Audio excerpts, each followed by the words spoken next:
Episode opening സീനില് ഇപ്പൊ സാറട അവളാണെങ്കില് അവളുടെ പപ്പ സാസുകയെ കാണാനുള്ള ആവേശത്തില് ആ ഡോറും തല്ലി തുറന്ന് അങ്ങനെ അകത്തേക്ക് വരികയാണ്. അവളുടെ കണ്ണുകളും ഇപ്പൊ ശരീരം കണ്ണായി മാറിയതുകൊണ്ട് തന്നെ സാസുക അവനാളെ മനസ്സിലാവാതെ ഒരു കത്തിയെടുത്ത് അവൾക്ക് നേരെ നീട്ടും. നീയും ആ വില്ലൻ ടീമിൽ പെട്ടവരല്ലേ? അവിടുന്ന് അങ്ങനെ കട്ട് ചെയ്ത ഇവിടെ അസിസ്റ്റന്റ് ചേച്ചി അവളാണെങ്കില് ഹോസ്പിറ്റലിൽ വന്ന് ഇപ്പൊ ഓരോരോ കാര്യങ്ങളായിട്ട് പറയാണ്. സാറട അവള് ബൊറൂട്ടോയുടെ കയ്യിൽ നിന്ന് ഫുഡ് പിടിച്ചു വാങ്ങി നറൂട്ടോയെ അന്വേഷിച്ച് പോയിരിക്കുകയാണ്. ആക്ച്വലി നറൂട്ടോ അവൻ സാസുകയെ കാണാൻ കാട്ടിലേക്ക് പോയിരിക്കുകയാണ്. സാറട അവള് സാസുകയുടെ പഴയ ഗ്രൂപ്പ് ഫോട്ടോയുമായി എന്നെ കാണാൻ വന്നിരുന്നു. അതിനുശേഷം അരീനെ ചൂണ്ടിക്കാണിച്ച് എന്തൊക്കെയോ ക്വസ്റ്റ്യൻസ് ചോദിച്ചു. അവൾക്ക് എന്തൊക്കെയോ അറിയാനുണ്ട്. എന്റെ സംശയം ശരിയാണെങ്കിൽ ഉറപ്പായിട്ടും അവളുടെ ആവശ്യം സാസുകയെ കാണുക എന്നത് തന്നെയാണ്. സാക്കുറയ്ക്കാണെങ്കിൽ ഇപ്പൊ അത് കേട്ട് കുറച്ച് പേടിയാവും. സാസുക അവൻ ഓൾറെഡി വളരെ ഇമ്പോർട്ടൻ്റ് ആയ ഏതോ ഒരു മിഷനിൽ ഏർപ്പെട്ടിരിക്കുകയാണ്. അവന് ചുറ്റും ഒരുപാട് ശത്രുക്കളുണ്ട്. സോ അവളിപ്പോൾ സാസുകയുടെ അടുത്തേക്ക് പോയാൽ ഉറപ്പായിട്ടും അവളും എന്തെങ്കിലും ട്രാപ്പിൽ ചെന്ന് വീഴാൻ നല്ല സാധ്യതയുണ്ട്. അപ്പോൾ അവിടുന്ന് അങ്ങനെ ബ്ലാക്ക് ഔട്ട് ചെയ്ത ഇവിടെ സാറട അവളാണെങ്കിൽ പേടിച്ച് വിറച്ച് നിൽക്കുകയാണ്. സാസുക ഒരു കത്തിയെടുത്ത് അങ്ങനെ ആഞ്ഞു കുത്തും. പക്ഷെ ജസ്റ്റ് മിസ്സിന് അവളുടെ ബോഡിയിൽ കൊള്ളില്ല. സാറട പൊട്ടിക്കരഞ്ഞ് അവളുടെ അച്ഛനെ നോക്കി അച്ഛ എന്ന് ആദ്യമായിട്ട് വിളിക്കും. സാസുകയ്ക്കാണെങ്കിൽ അത് വിശ്വസിക്കാൻ കഴിയില്ല. സാറടാ ഇത് നീയാണോ? അത് കേട്ട് അവള് അങ്ങനെ ഒരുപാട് വിഷമത്തില് തല താഴ്ത്തി നിൽക്കും. അവള് പറയും എനിക്ക് നിങ്ങളെ ആദ്യം കണ്ടപ്പോൾ തന്നെ എൻ്റെ പപ്പയാണെന്ന് മനസ്സിലായി. ഒരുപാട് നാളത്തെ എൻ്റെ ആഗ്രഹമായിരുന്നു ഇതൊന്ന് പറഞ്ഞ് അവളിപ്പോ പപ്പയെ നോക്കി നിൽക്കും. പതിയെ അവളുടെ ശരീരം കണ്ണും ഇപ്പൊ നോർമലായി മാറും. കറക്റ്റ് ടൈം നറൂട്ടോയും ചോച്ചോയും അവർ രണ്ടുപേരും അവിടേക്ക് എത്തും. നറൂട്ടോ ചോദിക്കും സാറടാ എന്തു പറ്റി? നീ എന്താ ഒന്നും മിണ്ടാതെ ഓടിങ്ങ് പോന്നത്? ഇവിടെ ചോച്ചോയ്ക്കാണെങ്കിൽ സാസുകയെ കണ്ട് കണ്ണെടുക്കാൻ തോന്നുന്നില്ല.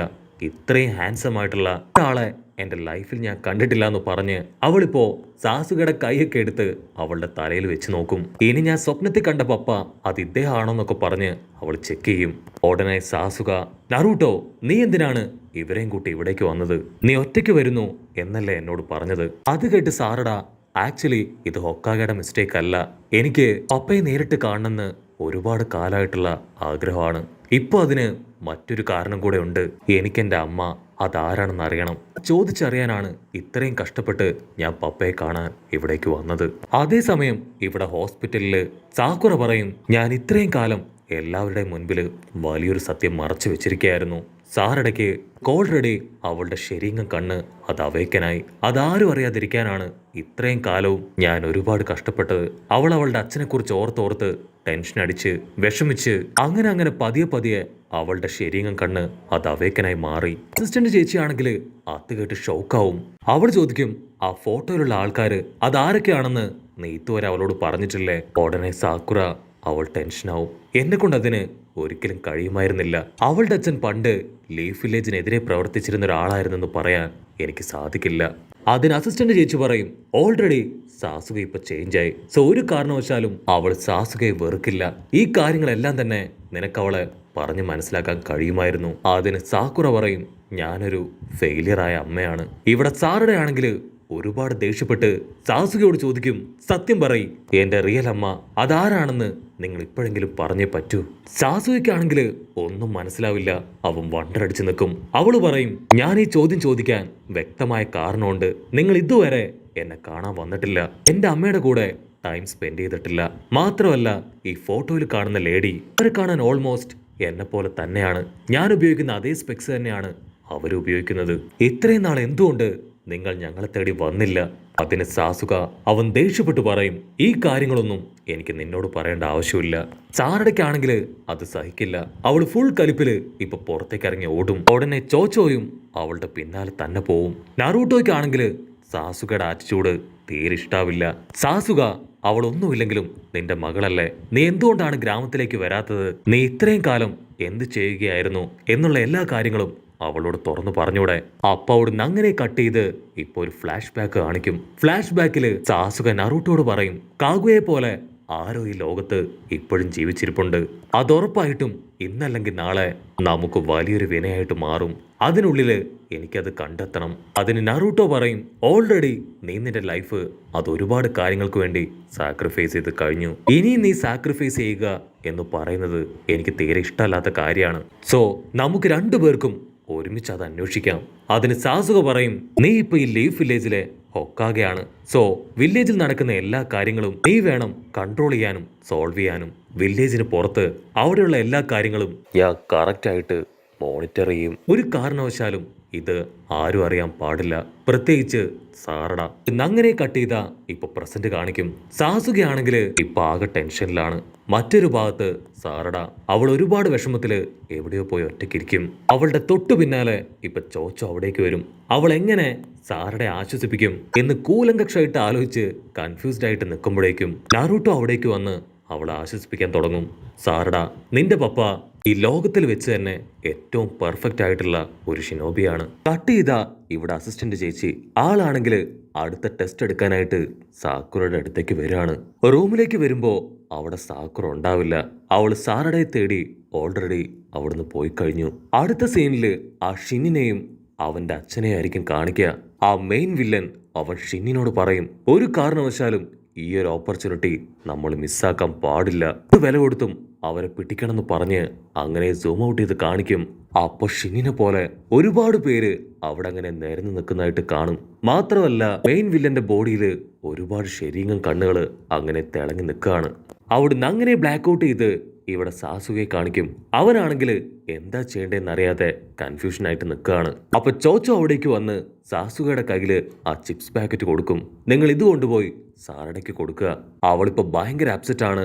അവൾ ഒന്ന് ആശ്വസിപ്പിക്കുകയാണെങ്കിൽ അവൾ തീർച്ചയായിട്ടും നോർമലാവും. അവിടുന്ന് അങ്ങനെ കട്ട് ചെയ്ത ഇവിടെ സാറട, അവളാണെങ്കിൽ ഇപ്പൊ ഫുൾ കലിപ്പില് അവിടുന്ന് പോവാൻ റെഡിയായിട്ട് നിൽക്കുകയാണ്.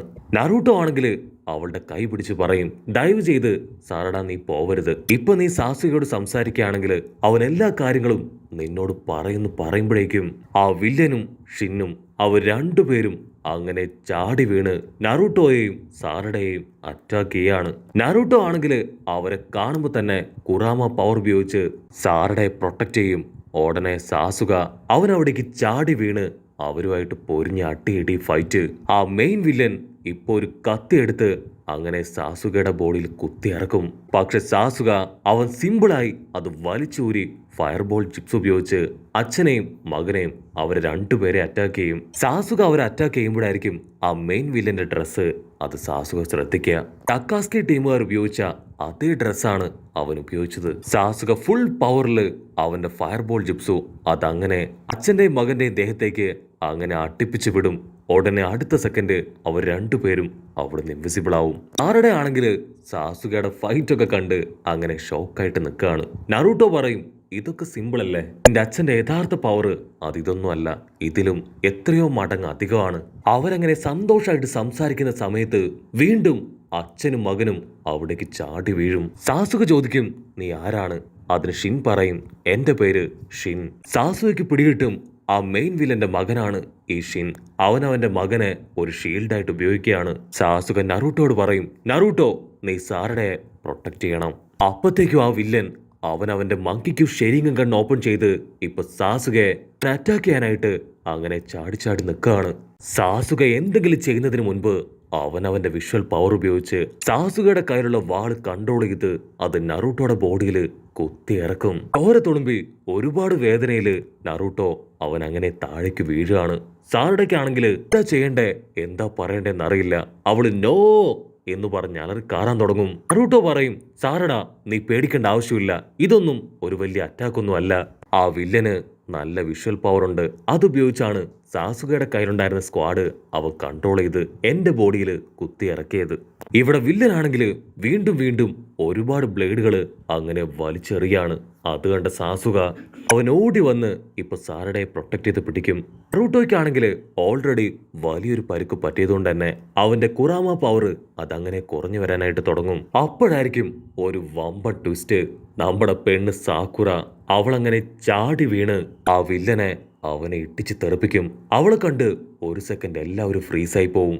നിനക്കത്ര ധൈര്യം ഉണ്ടെങ്കിൽ എന്റെ ഹസ്ബൻഡിനെയും മകളുടെയും ദേഹത്ത് കൈവെക്കും. സാക്കുറയെ കണ്ട് ഇപ്പൊ എല്ലാവരും ഡബിൾ ഹാപ്പി ആവും. നറൂട്ടോ സിമ്പിൾ ആയിട്ട് അവന്റെ ബോഡിയിലുണ്ടായിരുന്ന ആ വലിയ സ്ക്വാഡ് അത് വലിച്ചൂരും. സാറടയ്ക്കാണെങ്കിൽ ഇതൊന്നും കണ്ട് വിശ്വസിക്കാൻ കഴിയുന്നില്ല. ഇതൊക്കെ എങ്ങനെ ഇത്ര ഈസി ആയിട്ട് ചെയ്യുന്നു? അടുത്ത സെക്കൻഡ് നറൂട്ടോ അവനവന്റെ കുറാമ പവർ വെച്ച് ഷിന്നിനെ അങ്ങനെ ലോക്ക് ചെയ്യും. സാക്കുറയാണെങ്കിൽ സാറടയെ കണ്ട സന്തോഷത്തില് ഓടിപ്പോയി അവളെ കെട്ടിപ്പിടിക്കും.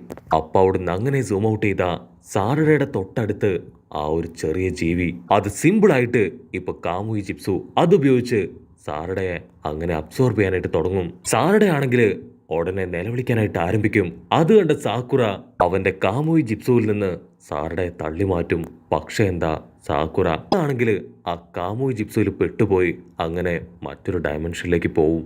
കട്ട് ചെയ്ത സാക്കുറ അവളാണെങ്കിൽ ഒരുപാട് ശത്രുക്കളുടെ ഇടയിൽ അങ്ങനെ നിൽക്കുകയാണ്. പക്ഷെ ഒട്ടും വിട്ടുകൊടുക്കാതെ അവളങ്ങനെ ഫുൾ പവറിൽ നിൽക്കുന്നതോട് കൂടെ ഈ ഒരു എപ്പിസോഡും അവസാനിക്കുന്നു. എപ്പിസോഡ് ഇഷ്ടപ്പെടുകയാണെങ്കിൽ തീർച്ചയായിട്ടും ലൈക്ക് ചെയ്യാനും കമന്റ് ചെയ്യാനും ഷെയർ ചെയ്യാനും മറക്കല്ലേ. അടുത്തൊരു അടിപൊളി എപ്പിസോഡുമായിട്ട് കാണുന്നവരെ it's me with Mallu episode.